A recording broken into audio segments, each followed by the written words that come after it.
2 Samuel pasalnya yang kelima. Daud menjadi raja atas seluruh Israel.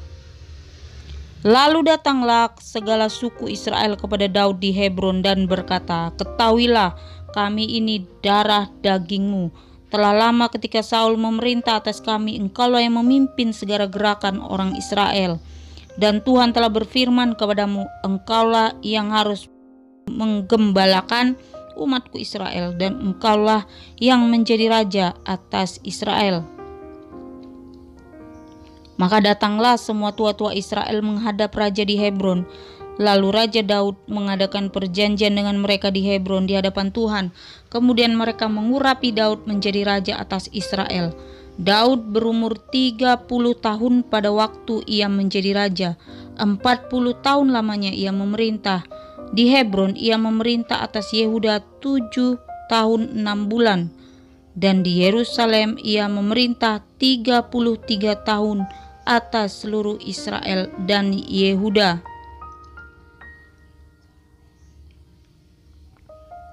Daud merebut Yerusalem dan menetap di sana. Lalu raja dengan orang-orangnya pergi ke Yerusalem menyerang orang Yebus penduduk negeri itu. Mereka itu berkata kepada Daud, "Engkau tidak sanggup masuk kemari, orang-orang buta dan orang-orang timpang akan mengenyahkan engkau." Maksud mereka, Daud tidak sanggup masuk kemari. Tetapi Daud merebut kubu pertahanan Sion, yaitu kota Daud. Daud telah berkata pada waktu itu, "Siapa yang tidak memukul kala orang Yebus, haruslah ia masuk melalui saluran air itu." Lalu Daud benci kepada orang-orang timpang dan orang-orang buta. Sebab itu orang berkata, orang-orang buta dan orang-orang timpang tidak boleh masuk bait. Dan Daud menetap di kubu pertahanan itu dan menamainya kota Daud. Ia memperkuat sekelilingnya mulai dari Milo ke bagian dalam. Lalu makin lama makin besarlah kuasa Daud, sebab Tuhan Allah semesta alam menyertai dia. Istana dan rumah tangga Daud. Hiram, raja negeri Tirus, mengirim utusan kepada Daud dan kayu alas, tukang-tukang kayu dan tukang-tukang batu. Mereka mendirikan istana bagi Daud. Lalu taulah Daud bahwa Tuhan telah menegakkan dia sebagai raja atas Israel dan telah mengangkat martabat pemerintahannya oleh karena Israel umatnya.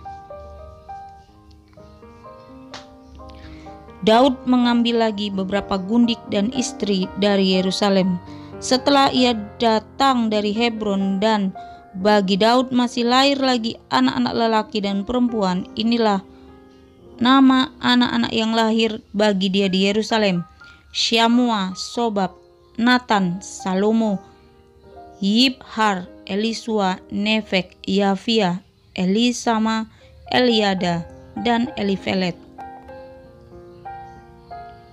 Daud memukul kalah orang Filistin. Ketika didengar orang Filistin bahwa Daud telah diurapi menjadi raja atas Israel, maka majulah semua orang Filistin untuk menangkap Daud. Tetapi Daud mendengar hal itu, lalu ia pergi ke kubu pertahanan. Ketika orang Filistin itu datang dan memencar di lembah Refaim, bertanyalah Daud kepada Tuhan, "Apakah aku harus maju melawan orang Filistin itu? Akan kau serahkankah mereka ke dalam tanganku?" Tuhan menjawab Daud, "Majulah, sebab aku pasti akan menyerahkan orang Filistin itu ke dalam tanganmu." Lalu datanglah Daud di Baal Perasim dan memukul mereka kalah di sana.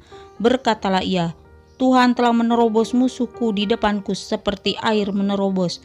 Sebab itu orang menamakan tempat itu Baal Perasim. Orang Filistin itu meninggalkan berhalanya di sana, dan Daud dan orang-orangnya mengangkatnya.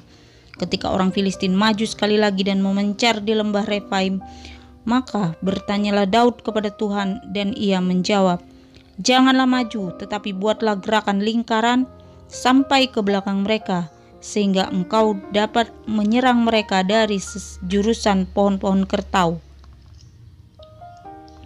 Dan bila engkau mendengar bunyi derap langkah di puncak pohon-pohon kertau itu, maka haruslah engkau bertindak cepat, sebab pada waktu itu Tuhan telah keluar berperang di depanmu untuk memukul kalah tentara orang Filistin."